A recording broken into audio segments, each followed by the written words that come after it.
So, itong si Angel, siguro, sa sobrang sanay na sa showbiz, hindi na siya hindi na nagre-react. Kahit naman ako, Diyos ko, alam mo, at the end of the day, importante, happiness. And Angel chose to be happy. Kung ganun man yung build niya, baka happy si Angel. So, sino naman tayo para kumontra? Sa inyo ba kumukuha ng pangkakain tong si Angel para siya ay lumaki ng ganon? Hindi ba? Kung nakikita niyo mga larawan ni Angel at kayo ay naiirita dahil sa laki ni Angel, Diyos ko, marunong naman siguro kayo mag-edit, i-edit nyo na lang yung picture. Para lang sumaya sila? Oo, diba? Bakit? Diyos ko, kayo nga hindi pinoproblema ni Angel Locsin. Diba? Kayo pa problemahin ni Angel Locsin. Hello? Kaya lagi yung sinasabi, diba? Diba? Kaloka. Sino naman tayo? Kahit nga akong taba-taba ko, diba? Pero, Nay, bilang manager, halimbawa bilang manager, kung ikaw ang manager ni Angel Locsin, paano mo kumbaga parang, hindi naman iti-troubleshoot. Troubleshoot ba yung tawag sa ganon?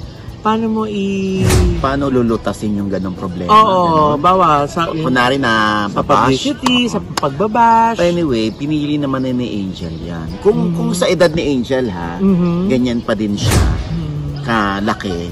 Ako bilang manager, okay na yan. Happy, basta happy ka. Alam mo sa panahon ngayon na nauuso yung anxiety attack, panic attack, depression, 'di ba?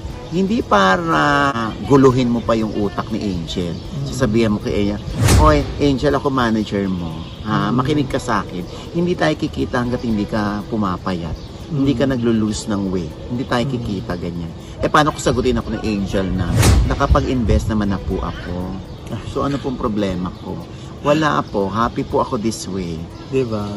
O, diba? So at the end of the day, ikaw pa rin ang may kinalaman at may concern sa sarili mo. Kasi kung paanong nung sexy naman si Angel, kung puri-purihin din naman siya ng mga tao. Correct. Sa kanyang kaseksiyan. Siguro ngayon, naabutan kasi si Angel noon na payat siya, at naabutan din ngayon ng mga tao noon na siya ay lumaki ngayon.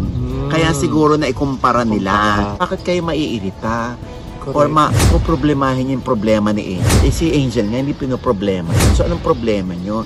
Diba? Bakit nyo pa problemahin isang bagay? Hindi nyo naman problema. May problema? Ano problema mo sa kanila? Wala naman kang problema. Ano sasabi ko? So, yun nga. At saka siguro na yun, dapat din maisip ng mga tao. Feeling ko lang hindi naman, kasi iba kung makabash, parang feeling na pinabayaan ni Angel yung sarili nga.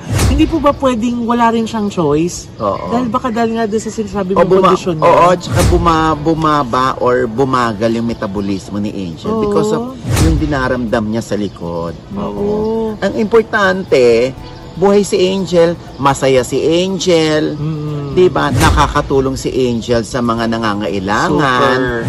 At ang tanong ko dito sa mga bashers na ito, kung yun ang mga nagagawa ni Angel sa buhay niya ngayon, na alam natin, ikaw, anong ambag mo? Ganun.